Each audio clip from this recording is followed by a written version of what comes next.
بسم اللہ الرحمن الرحیم۔ ڈیئر اسٹوڈنٹس، السلام علیکم۔ میں ہوں آپ کی اسلامیات کی ٹیچر مسز فرد شاہین۔ بچوں، آج کا ہمارا عنوان ہے مساک مدینہ۔ آج ہم مساک مدینہ کے بارے میں پڑھیں گے۔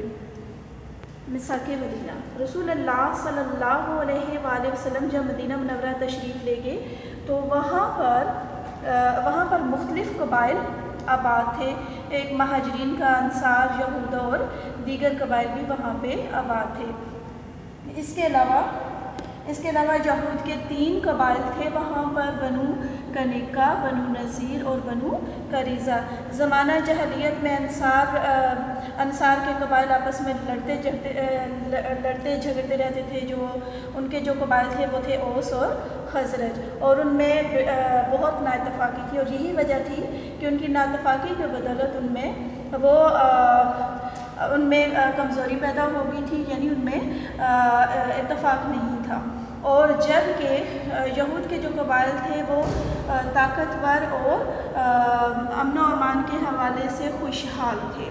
اسی طرح رسول اللہ صلی اللہ علیہ وآلہ وسلم نے تمام قبائل کو ان کی باہمی رضامندی کی وجہ سے ایک جگہ پہ جمع کیا اور ان کے درمیان ایک معاہدہ طے کیا، جسے مساک مدینہ کے نام پر یاد کیا جاتا ہے یا مساک مدینہ کہا جاتا ہے۔ جی بچوں، اس کے علاوہ مساک مدینہ کی کچھ اہم شرائط تھیں جو درج ذیل تھیں کہ اس میں مدینہ منورہ کے تمام قبائل میں امن و امان برقرار رکھا جائے گا، اور سب لوگ برابری میں اس میں شریک ہوں گے، اور معاہدے کے فریق آپس میں خیر خواہی اور بھلائی کا برتاؤ رکھیں گے، اور کسی معاہدے کے فریق کسی بیرونی دشمن کے حملہ کی صورت میں سب مل کر دشمن کا مقابلہ کریں گے، اور اس کے علاوہ معاہدے کی مظلوم کی مدد کی جائے گی، اور اس کے علاوہ ہر فریق کو مذہبی آزادی حاصل ہوگی، کوئی اس کے مذہبی معاملات میں مداخلت نہیں کرے گا۔ اور اس کے علاوہ یہ تھا کہ کوئی اپنے آدمی حلیف کی وجہ سے مجرم نہیں ٹھہرے گا، اور جنگ کی صورت میں سب فریق مل کر ایک دوسرے کی مدد کریں گے، اور تمام جو اخراجات ہوں گے وہ برداشت کریں گے۔ جی بیٹا، یہ تو تھی مدینہ منورہ کی اہم شرائط۔ اس کے علاوہ مساک مدینہ کی اہمیت جو ہے وہ درج ذیل پوائنٹس کے تھرو ہمارے سامنے واضح ہوتی ہے۔ ایک یہ تھا کہ اس معاہدے کی وجہ سے رسول اللہ صلی اللہ علیہ وسلم مدینہ منورہ کی ریاست کے سربراہ بن گئے۔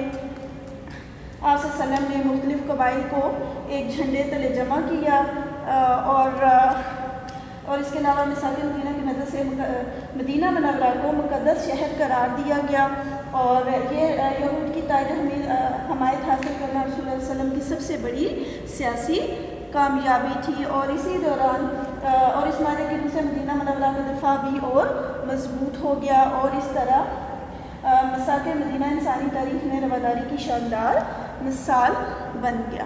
جی بیٹا، یہ تو تھا مساک مدینہ، اس کی اہمیت اور شرائط۔ اب ہم بڑھتے ہیں اس کی ایکسرسائز کی جانب۔ بچوں، اب ہم اسی سبق کے مشقی سوالات کی جانب بڑھتے ہیں۔ سوال نمبر 1 ہے کہ مدینہ منورہ میں یہود کے کتنے قبائل آباد تھے؟ جواب ہے اس کا، مدینہ منورہ میں یہود کے 3 قبائل بنو کناک، بنو نذیر اور بنو قریظہ تھے۔ سوال نمبر 2، انصار کے قبائل کون سے تھے؟ جواب ہے انصار کے 2 قبائل تھے، اوس اور خزرج۔ سوال نمبر 3، مساک مدینہ سے کیا مراد ہے؟ جواب اس کا، رسول اکرم صلی اللہ علیہ وسلم نے امن و امان قائم رکھنے کے لیے مدینہ منورہ کے تمام قبائل کو جمع کیا، اور باہمی رضامندی سے یہود، مسلمانوں اور دیگر قبائل میں ایک معاہدہ طے پایا، جسے مساک مدینہ کہتے ہیں۔ سوال نمبر 4 ہے کہ مساک مدینہ کی 4 شرائط تحریر کریں۔ نمبر 1، معاہدے کے فریق آپس میں خیر خواہی اور بھلائی کا برتاؤ کریں گے۔ نمبر 2، مظلوم کی مدد کی جائے گی۔ نمبر 3، جنگ کی صورت میں سب فریق مل کر اخراجات برداشت کریں گے۔ نمبر 4، کوئی آدمی اپنے حلیف کی وجہ سے مجرم نہ ٹھہرے گا۔ سوال نمبر 5 ہے بچے کہ مساک مدینہ کی اہمیت بیان کریں۔ اس کا جواب ہے کہ مساک مدینہ انسانی تاریخ میں مذہبی رواداری کی شاندار مثال ہے، جس میں دوسری اقوام کے مذہبی، معاشرتی اور سیاسی حقوق کو تسلیم کیا گیا ہے۔ درج ذیل نکات مساک مدینہ کی اہمیت کو اجاگر کرتے ہیں۔ نمبر 1، اس معاہدے کی وجہ سے رسول اللہ صلی اللہ علیہ وسلم مدینہ منورہ کی ریاست کے سربراہ بن گئے۔ نمبر دو، نبی کریم صلی اللہ علیہ وسلم نے مختلف قبائل اور مذاہب کے لوگوں کو ایک جھنڈے تلے جمع کیا۔ نمبر تین، میثاق مدینہ کی بدولت مدینہ منورہ کو مقدس شہر قرار دیا گیا، جس سے ہر قسم کا فتنہ فساد ختم ہو گیا۔ نمبر چار، یہود کی تائید و حمایت حاصل کرنا رسول اللہ صلی اللہ علیہ وسلم کی بڑی سیاسی کامیابی تھی۔ نمبر پانچ، میثاق مدینہ ایک سیاسی اور معاشرتی منشور تھا جس کی بنا پر اسلامی ریاست کی بنیاد رکھی گئی۔ نمبر چھ، اس معاہدے کی روح سے مدینہ منورہ کا دفاع اور مضبوط ہو گیا۔ جی بیٹا یہ تو تھا ہمارا آج کا عنوان میثاق مدینہ جو اپنے اختتام کو پہنچا۔ اس کے جو بچے جو اس کا حصہ معروضی ہے وہ آپ نے اپنی کتاب پہ خود پورے چیپٹر کو پڑھنے کے بعد اسے خود حل کرنا ہے۔ تو یہ تھا آج کا سبق جو اپنے اختتام کو پہنچا۔ اوکے، اللہ حافظ۔